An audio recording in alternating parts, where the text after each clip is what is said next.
The next step in the construction process is to go ahead and create your own custom piping. If you're going to go ahead and use pre-packaged piping, then you don't need to do this step. But you will want to keep watching because later in this chapter, we're going to go ahead and show you how to attach the piping to the front of your bag. To make your piping, you're going to need two things. You're going to need cording. I bought this at the fabric store. It came on a spool. You want it to be about 1/8 of an inch in diameter. And then you're also going to need strips of fabric. I did not cut my fabric on the bias, but you can cut it on the bias if you want. The fabric strips need to be 1.25 inches wide. And then the length is going to depend on your project, but for this project you're going to need about 2 to 2.5 yards of continuous length. So after you cut your strips, you're going to need to splice them together. You do not need to cut your cording though, because you'll kind of know how long it needs to be based on how long your strips are. Now, our piping, when it's finished, we want it to be about 1/2 inch wide. This one's a hair wider than 1/2 inch, that's okay. But this is going to also be your seam allowance for the front of the bag. So that's why you need to go ahead and make sure that your strip is 1.25 inches wide. If it's any wider than that, your seam allowance is going to get thrown off and the bag may not fit together the way you like.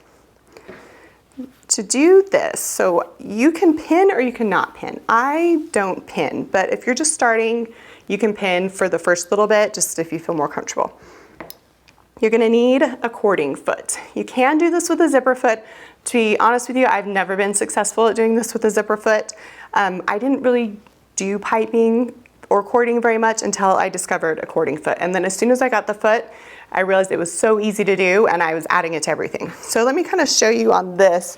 You can get an idea how the foot works. So this foot, this will be what lays against your feed dogs, and it's got a groove in it that will show that, as you can see, the cording will just feed right through there. So what it's going to do is it's going to keep everything all nice and lined up as you sew. Now this is a foot for a Bernina machine. If you have a different brand of machine, the foot may look different, but essentially it's going to be the same. It's going to have some sort of groove so that you can feed that cord through the machine and it's not going to get all bunched up. So what you want to do is go ahead and slip that on your machine. Then, like I said, I don't cut the cord. I like to just put the cord on the floor and just kind of let it sit there, and then it's going to feed itself. You're going to take the cord and you're just going to lay the cord in the center of the piping. Or it's not piping yet. It's not piping until after you sew it. So right now we're just dealing with cord and fabric. So you're just going to put the cord down the center, and I like to leave a little bit of a tail just so I can kind of see where I'm working. And then you just want to go ahead and fold it over. And you want to fold it so that you get your raw edges even. So you can see those raw edges are even, and you want to probably get about 4 to 6 inches folded over before you start sewing. You're going to go ahead and take this piece and you're going to want to move it over to your sewing machine. And what I like to do is go ahead and get the cord in the center, and then I like to go ahead and put my presser foot down about halfway so I know where it is. Now you'll notice that with the way that it's set up now, the needle's going to stitch right down the middle of the cord, so that's not going to work very well. So what you need to do is you need to, on your machine, you need to find your needle left and right button, and you need to go ahead and move your needle. Depending on your foot and the brand of your machine, it's going to depend on which way you need to move it. In this machine, what I'm going to do is I'm going to move my needle 3 clicks to the right. Then once I've kind of got it like I want it, I'm going to go ahead and I'm just going to put it down, and I'm just going to do a couple quick stitches. See how it's working. And then I can kind of see, looks like it's feeding okay. So at this point, go ahead and let your cord kind of just sit on the floor next to you, and then I would go ahead and also go ahead and let your fabric strip. And then what I do is I fold about that much at a time, hold on to it, and then stitch. And as I stitch, you can see that that foot is just keeping everything lined up just right, and you're getting a nice, clean end on your cord right there. So you just want to keep working, make sure that you are keeping those raw edges even. If you need to stop and refold, then go ahead and stop and refold. And then you're just going to keep sewing and sewing until you get to the end of your fabric. So I'm just gonna finish this piece off just so you can kind of get a good idea of what it's gonna look like as you go.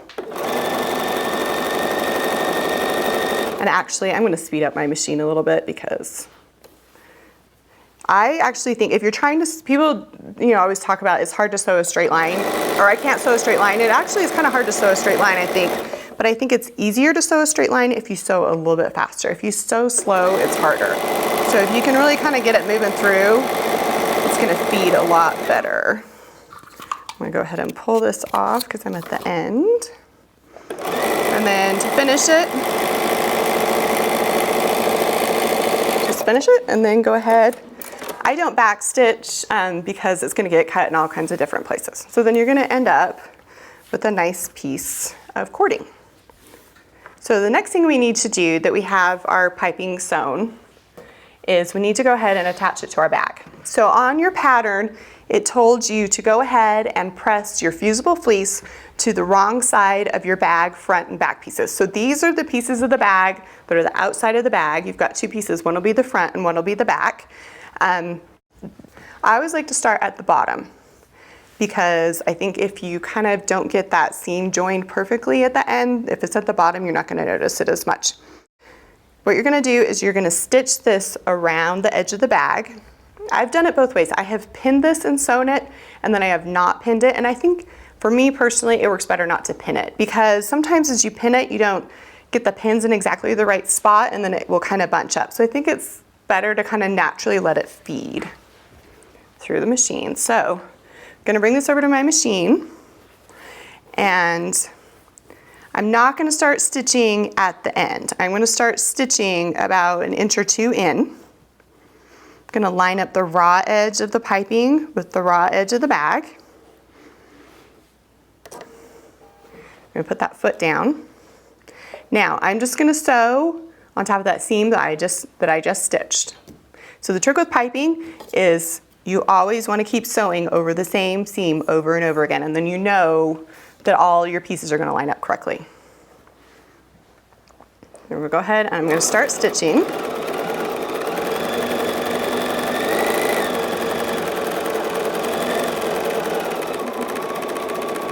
Okay, now I'm getting close to the edge. Now I mentioned to you that I did not cut this on the bias. So I am gonna have to make a little bit of a modification. So what I'm gonna do is I'm gonna go ahead and I'm gonna clip, make some little hashes in it. And what that's gonna do is it's gonna let that piping lay really nicely against the edge of the bag. You do want to make sure that you kind of slow down and do this step the right way because this piping, since you're sewing over and over and over this seam, is what's going to give your bag its shape. So if you're off by a lot, it's worth it to unpick it and start again, just because in the finished project, you'll notice if something isn't straight. So I'm just going to go ahead, slow down a little bit around the corner, but kind of still keep a nice pace. Okay, so then I've come around that corner. Now I'm going to come up the side. Then I'm getting close to this curve. Now, even if I had cut this on the bias, I probably still would go ahead and put the clips, some clips in there. I just think it's going to help you go around that corner a lot easier.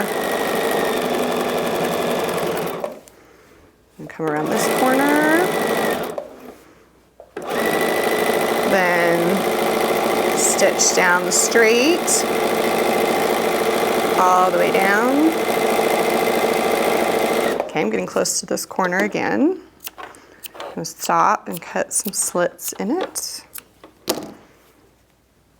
And now you can kind of see why I don't pin it first, is because I think, it's kind of easier just to kind of mold the fabric into place as you go, rather than try and get it pinned. Usually if you mess up with the piping, what will happen is you've either got it pulled over too far to one side so that your seam allowance is off, one way or the other. And usually when that happens, it's right before or after you've come around a curve. So be extra careful going around those curves.